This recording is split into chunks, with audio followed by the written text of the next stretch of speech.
So there's apparently been an argument on Reddit, and I'm gonna go ahead and um, wade into it, even though Noob might be the only one that is my supporter on this one. That's why I've got him in the corner of the board, because that way at least I've got one voice cheering for me. Um, you'd have to be a Rick and Morty fan to know who Noob is, and if you're not, why aren't you watching it now?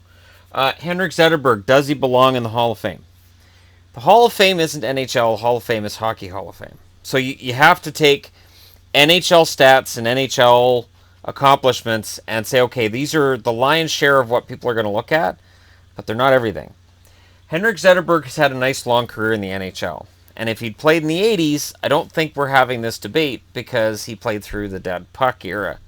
So scoring's been a lot harder to come by. He had one 40-goal season in his career. He's had four 30-goal seasons. His career high was in 2007-2008, which was kind of an amazing season for him. He had 92 points, and he was all over the score sheet. He's got 960 career points.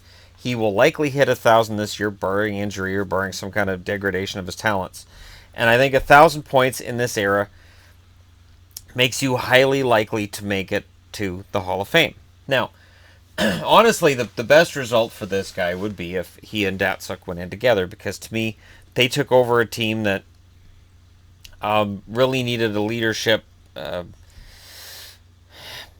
was a void in leadership at the time when he and Datsuk really took over and grabbed the bull by the horns and helped the team get to the Stanley Cup. He does have he's tied for the record in goals and points for Detroit with 13 goals and 27 points in a playoff run. So that's impressive. He got Olympic gold in 2016 and he got Olympic silver in 2014, and these all get taken into consideration. He got the World Championship in 2006. Notice there's a correlation here in silver in 2003 and a Stanley Cup in 2008. So within a 3-year period between 2006, 7, 8, he gets gold, and the Stanley Cup, the ultimate silver. So I'm wearing the silver jersey in celebration of that, the Stanley Cups. He was on the All-Rookie team in 2003. He was in the All-Star game in 2007 and 2008. He was a second All-Star in 2008.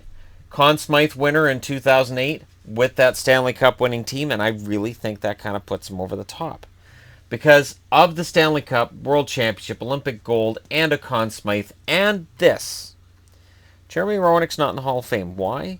He's not well respected within the hockey community.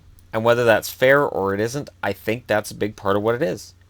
I got a book today on the biggest in the NHL, and when and they're talking about like all time biggest mouth, Jeremy Roenick, and they got 3 pages on what a big mouth he is, and I think that's why he's not there.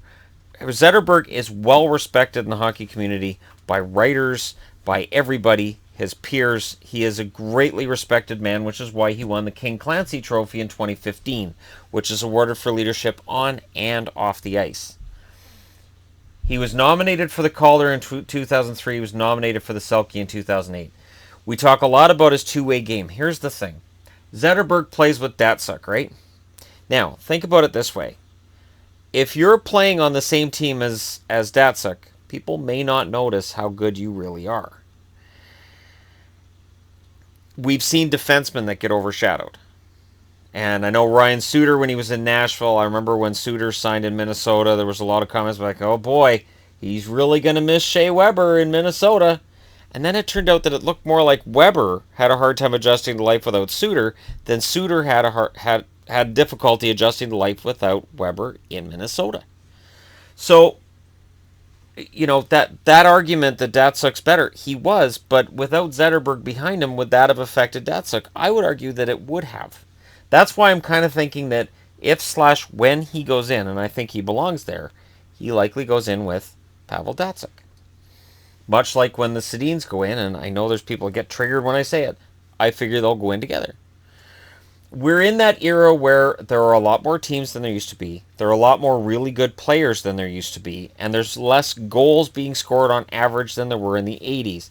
Back in the 80s, you had 21 teams. Maybe 10 of them were good. You had a bunch of superstars on the same team. You knew who all the best players were.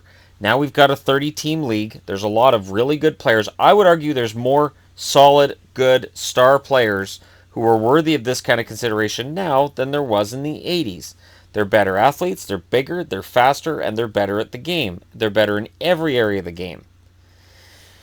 So it's really apples to oranges, because people will say, well, he hasn't won this or he hasn't won that. Well, if he'd played in the 80s, he probably would have, but if you put everybody in the 80s, you'd have a whole different generation. So to me, with what he's done, with the accomplishments he was a part of, and with the fact that he provided that support for Pavel Datsyuk, Datsyuk can't do that by himself. So, yeah, in my mind, he does belong in the Hall of Fame. And I don't have any problem making this argument for or against any star or mild star player. Like I said, he's going to hit 1,000 career points. I can't see why he won't get in. I would also say that about a guy like, say, for instance, Daniel Alfredsson at this point. I think 1,000 points in today's NHL means you at least get close, if not cross that line and get into the Hall. I'd be interested to know what you guys have to say about it. Let me know your thoughts in the comment section below. Hit the like and subscribe buttons if you're passing through and you just happened upon this video. Thank you guys so much for watching. I'll talk to you again soon.